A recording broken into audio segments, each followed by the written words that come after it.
Euh, mon, voilà. Donc, mon exposé s'organise en trois parties. Donc, je ferai d'abord un cadre général sur l'agriculture et l'alimentation de manière plus générale, pour ensuite présenter les planifications et stratégies qui concernent Bruxelles, et puis pour terminer par un rapide portrait de l'agriculture urbaine, laissant la place à Essam qui poursuivra ce portrait par l'aspect typologie. Alors, en ce qui concerne le cadre général, je suppose que vous n'êtes pas sans savoir que cette activité est réémergente depuis une dizaine d'années à Bruxelles. Donc, on situe vers 2010-2012 l'arrivée des premiers professionnels, et ceci dans une région qui, à l'époque, était largement en transition écologique et même sociétale. Et donc, nous avons réellement une activité d'alimentation et de production qui s'inscrit dans la continuité d'un mouvement nettement plus large qui est porté par les citoyens, par les professionnels, par les institutions, et qui vise réellement ce mieux vivre en ville, cette durabilité au sens large. Et donc ici, je vous proposerai un rapide petit dézoomage. Tout d'abord, pour indiquer que cette volonté de réinscrire l'agriculture, l'alimentation durable en ville s'inscrit dans un cadre stratégique qui lui-même est nettement plus large et qui tisse des liens avec tout un ensemble de plans, programmes, actions bruxellois. Donc ici, vous avez rassemblé les différents logos qui montrent à la fois qu'au niveau de l'aménagement du territoire, il y a vraiment cette perspective de transition et de durabilité, mais aussi dans les thématiques d'implication citoyenne avec Inspirons le quartier, les différentes thématiques environnementales, que ce soit au niveau de la nature, de la biodiversité, du sol et de la mobilité. Et ce petit dézoomage au niveau de l'agriculture est aussi temporel, puisque cette volonté de durabilité, finalement, dans les stratégies publiques et le mouvement citoyen a réellement 30-40 années derrière nous. Et donc ici, c'est juste un petit rappel sur le sommet de la Terre qui date déjà de 1992, donc 30 ans derrière nous, dans lequel on a réellement eu ce mouvement de volonté d'intégrer cette transition et donc de cumuler les forces vives, que ce soit au niveau des citoyens et des institutions. Et donc, par rapport à Bruxelles et notre pays de manière plus générale, on a depuis 1997 une loi qui vise à la politique fédérale au niveau du développement durable, avec la participation notamment inscrite au cœur de cette loi. On a depuis 2000 des plans fédéraux de développement durable, la mise en place d'un ministre dès 2002 au niveau fédéral, et avec également dorénavant un ministre au niveau régional. Et ça fait aussi depuis 30 années, depuis la création de la région, finalement en 1989, que les administrations prennent ces questions de durabilité au cœur de leurs projets. Voilà, donc si on fait un petit focus maintenant plus spécifiquement vers la planification et la stratégie agriculture urbaine pour Bruxelles, la date clé que je vous propose est celle de 2014, avec la déclaration de politique régionale. Et donc, je vous proposerai un petit regard croisé entre les stratégies qui visent à soutenir le développement du territoire, là où l'agriculture urbaine trouve sa place, donc dans cet aménagement spatial, et puis ces stratégies qui visent spécifiquement à une meilleure alimentation et à une place à la production au cœur de cette alimentation. Donc ici, vous avez la liste de l'ensemble des documents clés. Alors, pourquoi 2014 ? c'est parce que au sein de cette déclaration de politique régionale, il y a inscrit la volonté de pouvoir soutenir l'agriculture urbaine, mais spécifiquement dans sa facette citoyenne, donc avec l'appui au potager urbain, au jardin partagé, et puis également les fermes pédagogiques, donc cette volonté d'une agriculture servicielle était déjà présente. Et puis, ce qui est intéressant à noter, c'est le fait que cette volonté de soutenir l'agriculture est directement liée à la plus-value en termes de végétalisation que cette fonction apporte. Alors, dans le cadre de cette législature, au niveau de l'agriculture urbaine, c'est réellement la stratégie Good Food qui a été le premier pas tout à fait proactif dans cette voie. Donc, cette stratégie a clôturé son premier cycle l'année dernière et elle comprenait 7 axes avec 15 actions, dont le premier axe concerne réellement la volonté de mieux produire, donc la culture, mais aussi la transformation des aliments, et ceci dans une perspective environnementale, donc de durabilité. Et ceci donc aussi directement associé à cette volonté de pouvoir améliorer l'alimentation, qu'elle soit produite à Bruxelles ou non. Et alors, indiquer donc qu'il y a des objectifs chiffrés qui ont été fixés pour cette stratégie, donc avec 30% d'autoproduction par les ménages bruxellois. Et l'évaluation de cette stratégie a montré que ces 30%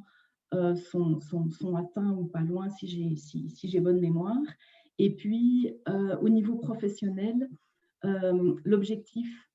était fixé à 5% de production de fruits et légumes sur le sol bruxellois en pleine terre et fixé à l'objectif 2035. Donc, c'est bien évidemment un objectif qui est en cours de formalisation, je dirais.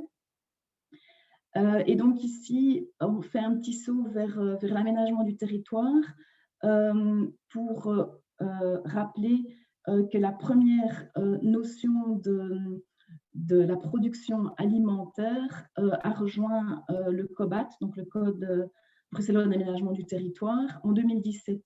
avec l'inscription dans le droit de préemption de cette volonté de préserver donc les terres agricoles. J'en dirai un petit mot plus loin également. Et directement dans la suite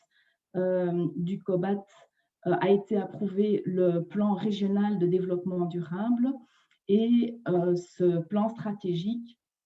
vise à donner une place aux objectifs de la stratégie Good Food, et donc que ce soit au niveau de l'alimentation dans sa partie transformation notamment, ou au niveau de la production en elle-même, et ceci dans la perspective de penser l'agriculture urbaine comme un instrument de redéveloppement du secteur économique. Et donc ici, c'est un élément intéressant, c'est que 2018 avec le PRDD et puis 2019-2024 avec la déclaration de politique régionale qui nous occupe actuellement, dorénavant, la production agricole est une activité à soutenir aussi, et peut-être d'autant plus sous sa vocation économique, et aussi bien évidemment dans une vision de transition environnementale, sociétale. Et donc cette déclaration de politique régionale a été aussi, par rapport à la précédente, beaucoup plus proactive par rapport aux moyens à identifier dans le texte même pour pouvoir atteindre cet objectif de soutien à la production, avec l'identification d'un soutien sous différentes formes, que ce soit par le biais économique ou foncier, aux nimaculteurs, donc aux néo-agriculteurs urbains. L'idée de pouvoir, au niveau du foncier, réfléchir à une ceinture alimentaire pour Bruxelles, travailler dans une perspective de filière et améliorer l'offre logistique. Et également la création d'un centre de référence scientifique. Donc ici, j'ai mis l'ensemble des mesures listes dans la politique régionale. Je ne les passerai pas tout en revue, mais c'est important de percevoir qu'on a ici une concrétisation plus forte et bien évidemment nourrie par la mise en application de la stratégie Good Food et un mouvement donc, qui est en marche en termes de soutien et d'accompagnement. Dans la suite directe, en 2019, ont été menés des groupes de travail intersectoriels pour pouvoir réfléchir à la modification des outils juridiques urbanistiques permettant de donner plus de place à cette activité agricole. Et donc, ce plan de travail, ces groupes de travail sont directement déclinés comme une des actions de la stratégie Good Food et s'inscrivent bien évidemment dans les objectifs du PRDD et de la DPR. Donc, ces groupes de travail ont mené à la rédaction d'un plan d'action. Et ce plan d'action propose des pistes en termes d'orientation à suivre pour l'aménagement de 4 outils. Alors, on a le PRAS, les charges d'urbanisme, le droit de préemption et le bail à ferme. Oui, peut-être indiquer le fait qu'il y a une innovation dans la manière d'organiser ce groupe de travail, c'est ce caractère intersectoriel, c'est le fait de pouvoir dorénavant faire travailler dans un objectif pratique de formulation de pistes très concrètes des administrations qui n'ont pas nécessairement l'habitude de dialoguer et qui traitent de matières dont les codes, les informations, les données sont parfois diamétralement opposées, avec Bruxelles Économie et Emploi et Bruxelles Environnement, qui sont les 2 administrations qui sont à la manœuvre donc, du soutien à la production alimentaire durable, et puis les administrations en charge de la planification et des projets urbains au niveau régional, avec l'implication de Anderlecht en tant que partenaire du principal projet d'accompagnement, de soutien aux producteurs professionnels, et puis des acteurs publics fonciers tels que la Régie foncière et Citidef, avec Terre en Vue, donc notre partenaire au sein du facilitateur, et le début des haricots comme représentants du secteur. Donc, ces groupes de travail n'ont pas directement mis autour de la table les producteurs eux-mêmes, mais nous avons veillé à avoir le plus possible la voix de ces producteurs qui puissent être entendus par les administrations en charge des plans, des textes législatifs et de la définition des axes et stratégies dans le domaine qui leur concerne. Alors, un rapide petit mot sur chacune des pistes. Au niveau des charges d'urbanisme, les orientations ont mené à proposer une modification du mécanisme des charges d'urbanisme, spécifiquement dans cette perspective de complémentarité entre les fonctions qui peuvent constituer des charges, donc des compensations au développement de grands projets immobiliers. Donc, c'est l'objectif de pouvoir réfléchir à une charge d'urbanisme qui soit celle de construction ou de rénovation de logements où l'agriculture est intégrée. Et dans la même perspective par rapport aux charges qui visent à créer des équipements d'intérêt public, des voiries ou des espaces verts. Donc, c'est vraiment le fait de pouvoir jouer la conciliation des fonctions qui constituent les besoins en termes de fonctions et de dynamique d'une ville attractive et de qualité. Et l'autre piste fondamentale, c'est celle de pouvoir insister sur une agriculture urbaine qui soit conçue comme une activité d'intérêt général. Et donc ici, c'est à la fois les potagers collectifs citoyens communautaires qui sont priorisés, mais aussi donc, au niveau de l'activité agricole professionnelle, ce qu'on appelle les projets serviciels, donc, qui visent à soutenir une activité d'intérêt public. Enfin, on donnera plus d'informations par rapport à ces notions par la suite. Alors, le deuxième outil, c'est le droit de préemption. Donc ici, c'est la volonté de pouvoir acquérir des terres dans le cadre de ventes privées et la principale piste par rapport au droit de préemption, c'est le fait de pouvoir axer un droit de préemption en faveur de terres agricoles dans une stratégie foncière qui soit plus globale. Parce que les terres agricoles actuellement ont une certaine stabilité, sont assez figées. On perçoit, en tout cas des connaissances qu'on en a, peu de mouvements au niveau des ventes de terres. Et donc, l'objectif est de pouvoir anticiper la manière dont les terres agricoles peuvent évoluer pour voir la manière dont l'acquisition peut être un moyen au complément d'autres possibilités pour pouvoir donc stabiliser le foncier. Des pistes ont également été formulées au niveau du bail à ferme, donc c'est le contrat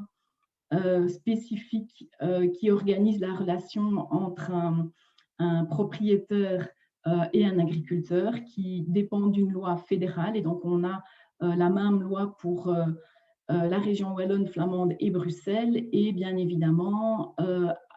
pour Bruxelles, il n'y a depuis pas mal d'années plus de conception de la nécessité de conclure des baux agricoles. Et ce type de contrat a une formulation telle qu'il effraie tout le monde. Et ceci, ce n'est pas spécifique à Bruxelles. Donc, en Wallonie et en Flandre également, c'est un contrat qui est arrivé à un tel niveau de protection des droits du preneur, donc du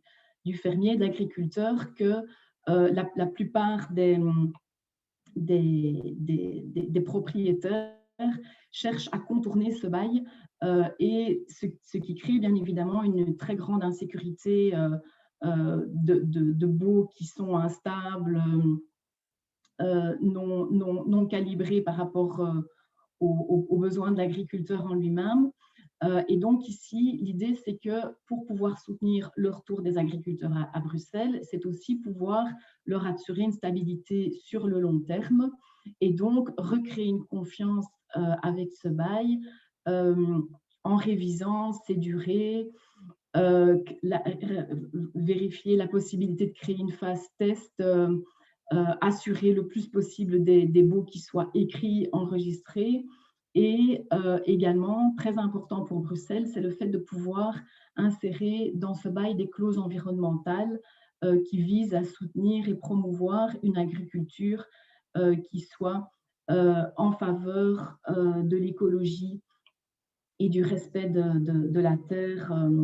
et des hommes finalement qui la cultivent ou qui la fréquentent. Voilà, et donc le quatrième outil, c'est le plan régional d'affectation du sol. Donc, 4 pistes ont été identifiées au sein des groupes de travail pour pouvoir travailler sur l'intégration d'une définition d'agriculture urbaine au sein du PRAS, pour pouvoir assurer une meilleure pérennisation au-delà des zones agricoles du PRAS. Donc ici, on voit un petit extrait où on voit une toute petite zone agricole qui est située juste dans le bas de Uccle, à la limite de Linkebeek. Ces zones agricoles sont limitées, et donc l'objectif, c'est réellement d'assurer plus de stabilité et de possibilités d'intégration dans le tissu urbain au-delà de ces zones spécifiquement dédiées. Ces pistes du groupe de travail ont directement été utilisées en ce sens que la DPR prévoit également la modification du plan régional d'affectation du sol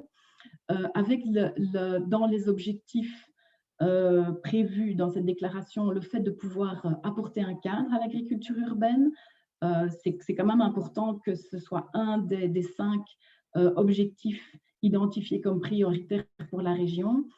Et dorénavant, la révision de ce plan a été engagée depuis 2020 avec une phase préparatoire à la modification formelle telle qu'inscrite dans le COBAT, qui se clôture maintenant par des synthèses, des orientations, donc pour l'agriculture et pour bien évidemment l'ensemble des autres enjeux que vous voyez ici listés, et ceci au terme d'une consultation des instances publiques. Au niveau des renforts stratégiques bruxellois, indiquons également le fait que les dispositifs d'accompagnement se sont réellement structurés, renforcés. Donc, nous avons notre équipe qui est en place depuis 2018, donc à l'accompagnement des acteurs et à la sensibilisation de cette fonction. Il y a l'espace test agricole qui existe depuis 2016 et puis nous avons tout récemment, depuis le début de cette année, 2 nouveaux mécanismes d'accompagnement des agriculteurs urbains eux-mêmes par la création d'une fédération des professionnels de l'AU et par la mise en place d'un accompagnement par le biais des guichets d'économie locale. Donc, dorénavant, l'ensemble des structures de soutien sont d'autant plus diversifiées et bien évidemment, nous travaillons en coordination pour tenter au mieux possible d'accompagner et les agriculteurs et l'ensemble des institutions, opérateurs publics, privés qui cherchent à inscrire cette fonction en ville. Voilà, et alors un dernier petit mot par rapport à la stratégie Good Food. Donc je disais que nous avons eu en 2020 la clôture de la première phase et son évaluation. Donc cette année, nous sommes engagés en plein dans la co-construction de la nouvelle stratégie 2022-2026 avec un travail participatif assez important par le biais de groupes de travail, de focus group pour des questions plus spécifiques et avec notamment la volonté de définir, engager l'agriculture agroécologique que l'on souhaite soutenir, une réflexion sur la multifonctionnalité et des focus group sur la vision foncière régionale, que ce soit pour la pleine terre ou le hors-sol. Donc ça, c'est un travail en cours dans lequel le facilitateur est engagé également. Voilà, alors donc je terminerai donc la troisième partie donc, de cette présentation introductive par faire un rapide portrait de l'agriculture à Bruxelles, et c'est l'agriculture urbaine et durable, mais aussi de manière générale l'agriculture au sens large. Donc, pour pouvoir indiquer le fait que des terres agricoles encore exploitées par ce qu'on appelle les agriculteurs traditionnels ou conventionnels sont encore présentes. Alors, c'est essentiellement pour les parties en bordure de ville et donc avec la zone de Nerped qu'on voit ici en photo aérienne. On a encore plusieurs champs, prairies pâturées qui sont des résidus finalement d'exploitation agricole qui sont pour la plupart, la quasi-totalité situés en dehors de la région bruxelloise. Donc, on a encore quelques rares agriculteurs qui ont leur ferme à Neerpede. Et puis, on a encore en bordure de ville ces terres en agriculture conventionnelle qui sont dorénavant désaffectées, pour lesquelles on n'a pas si longtemps finalement la fin de l'exploitation par l'agriculteur. Alors, préciser le fait que ce sont des surfaces qu'on identifie par les déclarations à la politique agricole commune, et le fait que l'ensemble de ces terres comprennent 233 hectares. Alors, à l'échelle agricole, 233 hectares, ce n'est pas énorme. À l'échelle de la région Bruxelles-Capitale et d'une métropole, on a finalement un ensemble de terres qui est assez important et qui, étonnamment, donc, a ce maintien et cette préservation en ville ou en tout cas proche de la ville. Et donc, ici, je le disais en introduction, c'est depuis une dizaine d'années qu'on a ce retour des néo-agriculteurs urbains qui ont cette facette de l'urbain, donc cette volonté de pouvoir s'inscrire au plus proche des consommateurs, de la ville, de créer du lien et de la cohésion autant que possible avec l'environnement et les habitants qui se situent à proximité des surfaces cultivées, et avec la particularité aussi de se développer sur des terres inévitablement de relativement petite dimension. À Bruxelles, les terres sont limitées, mais aussi dans les surfaces hors sol, donc en toiture et les surfaces bâties. Et donc ici, cette cartographie qui a été réalisée en 2018 montre déjà cette concentration d'agriculteurs avec une certaine proximité spatiale, et donc finalement l'esquisse de pôle agricole qui peut se dessiner. Donc ici, nous avons la carte la plus récente, donc, qui a été faite ici début de 2021, au départ d'un répertoire des producteurs professionnels que le facilitateur a mis en place et qui dénombre donc 42 producteurs urbains et qui, je le disais, donc, se concentre dans certains pôles, certains clusters. Donc ici, la carte est un peu petite, je m'en rends compte pour qu'on puisse le distinguer, mais on a des lettres qui indiquent là où on a une concentration de 3, 4, 6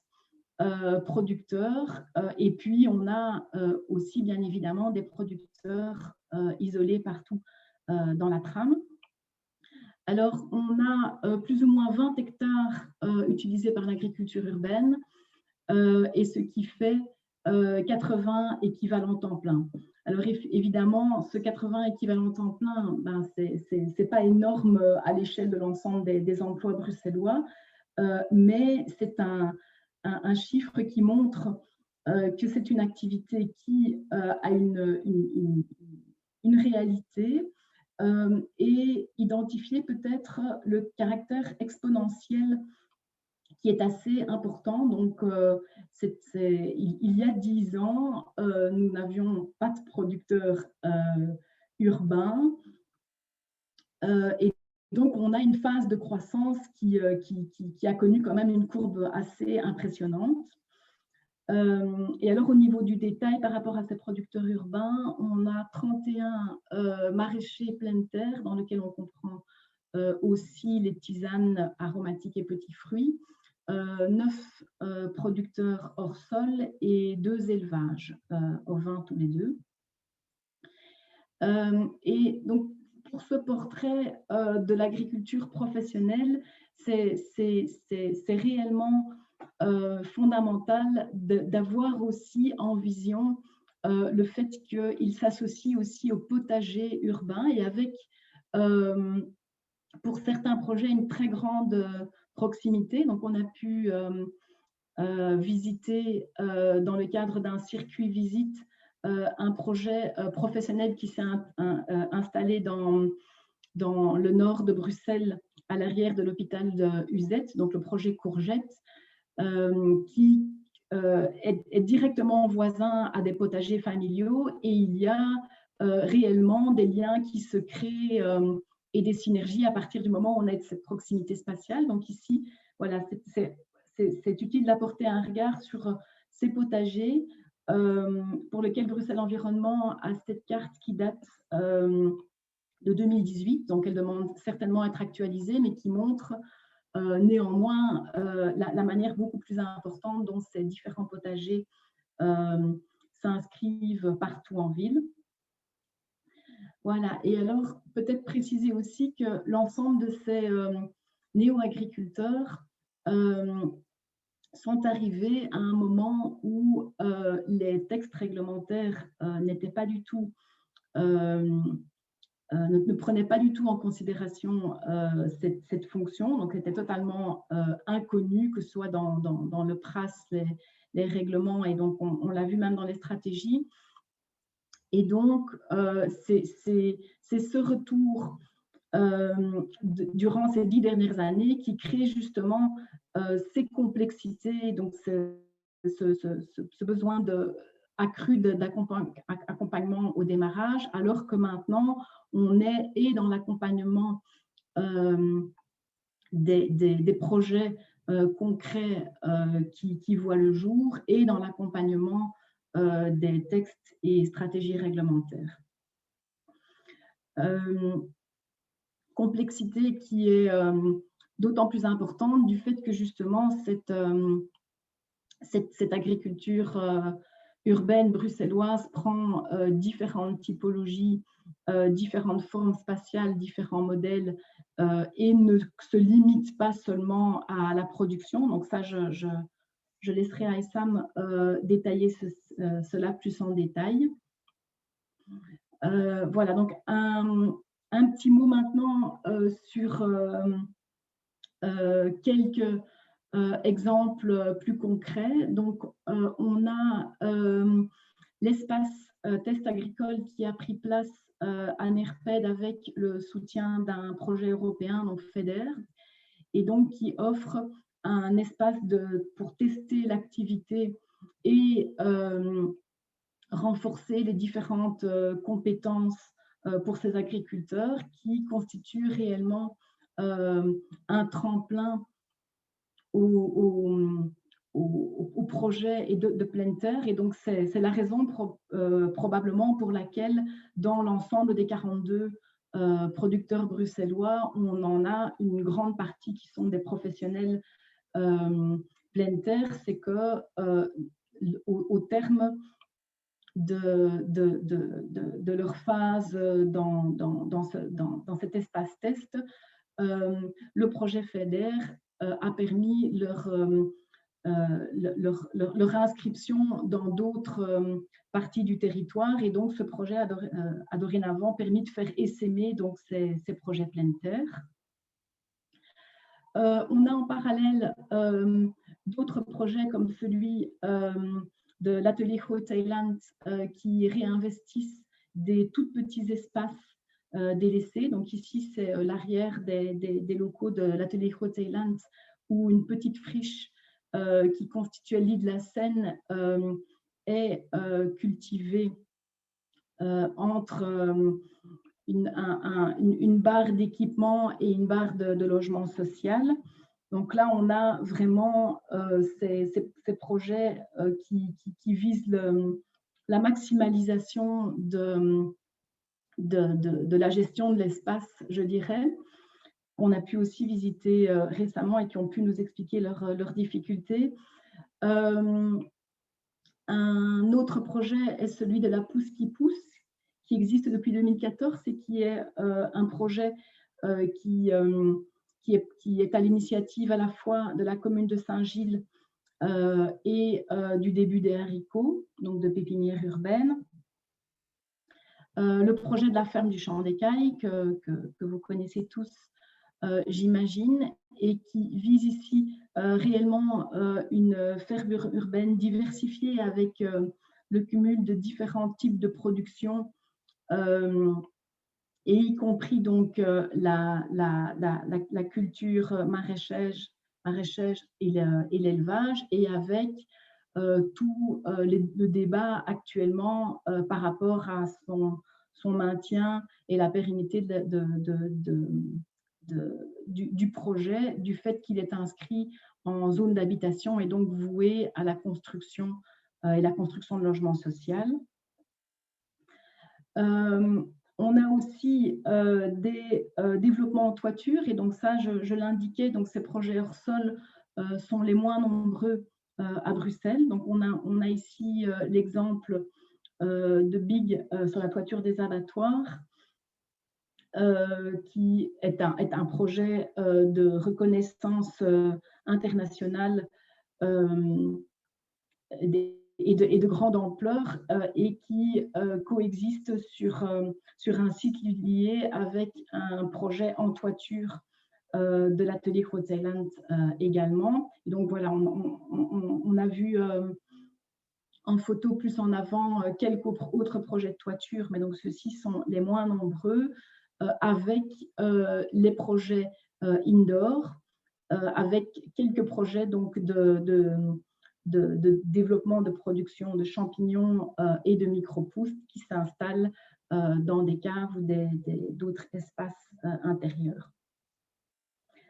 Dans cette perspective de développement, citons l'opportunité des terrains et des sites qui sont actuellement en reconversion ou en friche, avec les plans d'aménagement directeur et avec, pour le PAD caserne en particulier,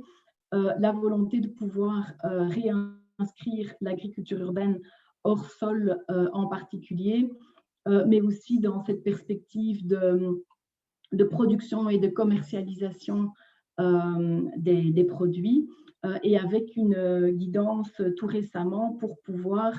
concrétiser des pistes qui ont été identifiées en 2018.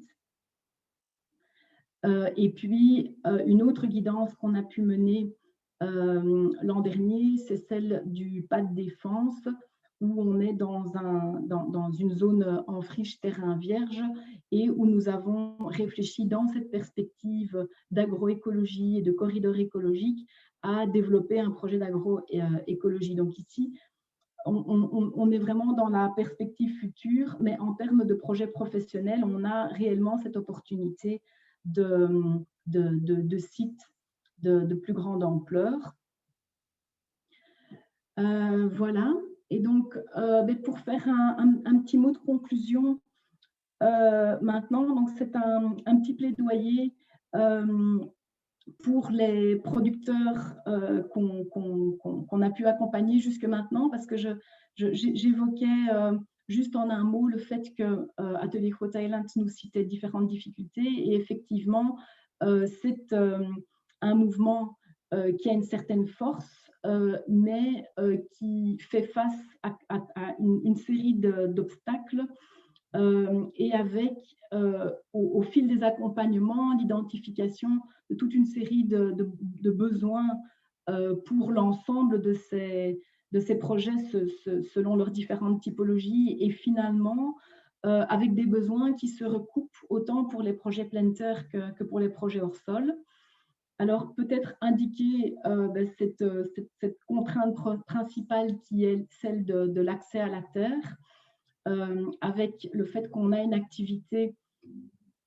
qui fait finalement partie des fonctions fragiles de la ville d'un point de vue économique, et qui donc est difficile à concurrencer dans le cadre de la pression foncière par rapport à d'autres fonctions qui sont, je dirais, plus lucratives. Alors, une autre difficulté, c'est cette insécurité administrative, juridique, urbanistique, et donc réellement la difficulté de devoir interpréter, jongler avec un cadre qui, encore à ce jour, n'est pas adapté pour cette fonction. Un besoin de soutien économique avec la nécessité de pouvoir développer différents types d'aides qui soient ajustées par rapport à leurs besoins. Le besoin d'accompagnement, et donc ça c'est dorénavant un des besoins qui a largement été entendu avec le renfort des services d'accompagnement. Et puis un besoin d'appui logistique également, donc vraiment cette volonté de réfléchir à la production comme étant une des facettes d'une activité où finalement la distribution et la transformation sont tout aussi importantes et demandent tout autant à être réfléchies et pensées en corrélation. Et enfin, un dernier petit mot, donc c'est le pourquoi une activité à soutenir pour la région bruxelloise. C'est l'observation que l'ensemble de ces projets répondent réellement à des caractéristiques communes, donc cette volonté de durabilité au sens large, que ce soit autant au niveau de social, environnemental, d'alimentation saine et d'économie alternative qui constituent réellement des éléments dans l'ADN de ces projets agricoles urbains. La proximité et la réflexion du circuit court, et puis cette caractéristique de créativité et de réflexion par rapport à la contrainte